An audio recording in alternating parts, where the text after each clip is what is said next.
What's going on, guys? Architecture here with a brand new review for you guys. Today we're going to review the Blair Witch video game. So what is the Blair Witch? You're probably thinking to yourself, what is Blair Witch? What is this game people are playing? What is this game people are talking about? Well, the Blair Witch goes way back into the 90s, and for some it goes back before that too. It depends on if you believe in the actual legend of the Blair Witch. But we're going to just go with the Blair Witch Project. It was a movie from the 1990s.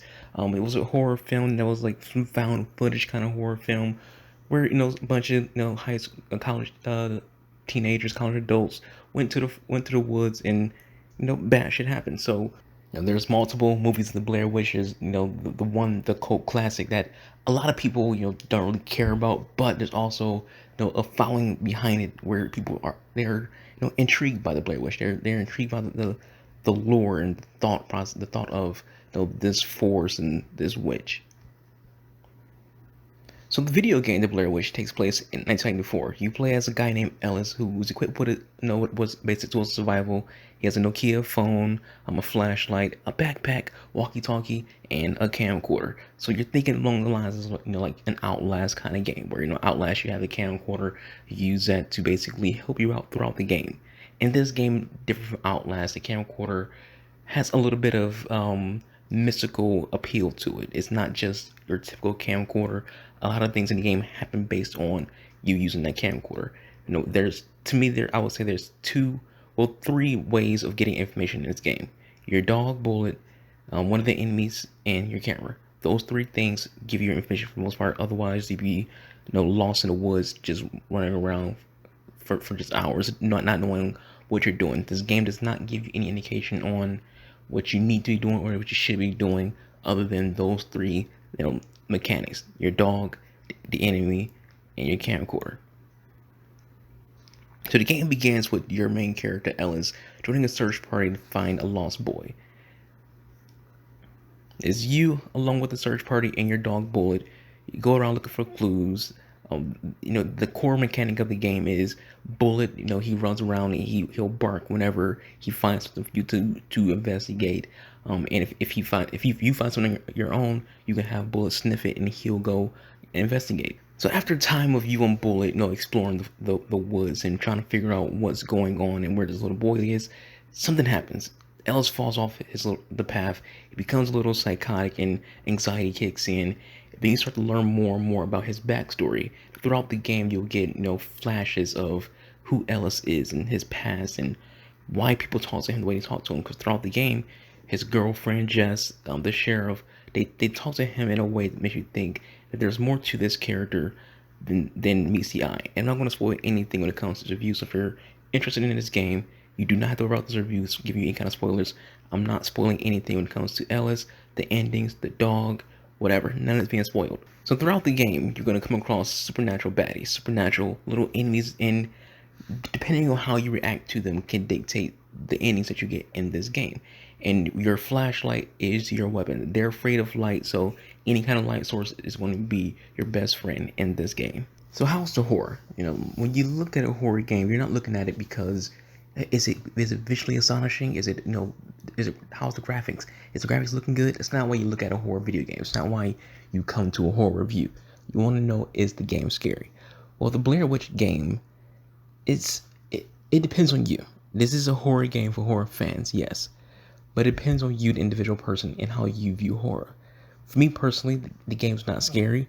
It kind of has the kind of same little psychological anxiety kind of thing that Hellblade has, where it's more so trying to attack your mind more so than drive any kind of fears out of you.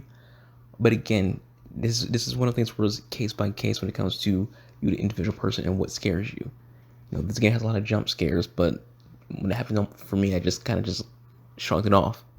The enemies aren't very horrifying. A lot of things that happen in this game are not horrifying. At the beginning of this video, I showed you a clip of one of the ways that you can die in the game, and it's meant to be kind of a jump scare, but my reaction to it was kind of just meh. But you guys might had a reaction to it that was very fearful.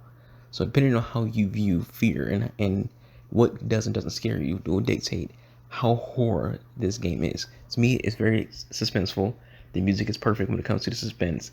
How everything, the layout, the look of the game, it adds to the atmosphere of the suspense and the horror of the game. So what are some of the issues? Well, like I said before, there's three main mechanics of what pushes you, what progresses you throughout the story.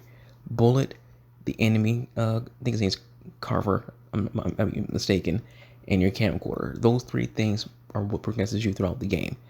If you don't have those things, yes, we consider this a flaw. You will literally spend minutes, 20, 30, 40, 50 minutes just wandering around the forest trying to figure out where you're supposed to be going, what you're supposed to be doing. So if you haven't played this game and you're looking forward to it, pay attention to your dog. Pay attention to your camera. Utilize those two things to the best advantage you can, and you will not be lost whatsoever. The other issues in this game is very buggy. It's not like game crashing or game breaking buggy, but you're going to want to be saving your game pretty often because it gets pretty. I've had to relaunch my save twice because of how buggy the game is, and some of the bugs will go through like one bug, bullet just stopped moving. The dog wouldn't move at all, no matter what I would do, it would not move. So I had to reload my save, then it started moving again. It has a tendency of stuttering in terms of your character will just start shaking, not in a fearful manner, but like the game isn't behaving correctly. Your character starts to freaking shake with a stutter.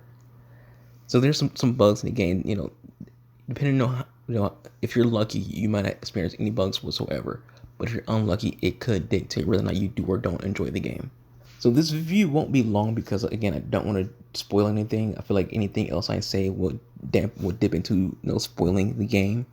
So what I will do is I'll just say this about the game. It's a decent game. I like it. It's very intriguing. It's interesting. I like how things play out in terms of learning the character Ellis and the things around him. And the NPCs like the main the enemy guy, your dog Bullet, and if you're into dogs, obviously you're gonna be drawn to Bullet. If I had to give it a score, I would give it a 7 out of 10. It's nothing amazing, nothing special, but it's worth playing. It's worth checking out. It's an interesting experience. Yeah, that's the best word I can use for it. It's an interesting experience. If you're into Blair Witch, you're going to want to try it out. If you watched the movies, if you read the book, if you're into the folklore of the Blair Witch, this is going to interest you. It's worth playing. Everything about this game wants to cause you anxiety. So if you haven't played the game yet, go in expecting everything around you to want to cause you as much anxiety as possible. But anyways, guys, this is it for this review. Thank you all for watching. Hope you enjoyed. Leave any thoughts you have in the comments below. Thank you all for watching. I've already said that. Hope you all have a good day. Hope you all are safe if you're involved with Hurricane Dorian. I'll catch you guys next time. I've been the Archangel. Thank you all for watching. Peace out. Do you copy, Ellis? Over.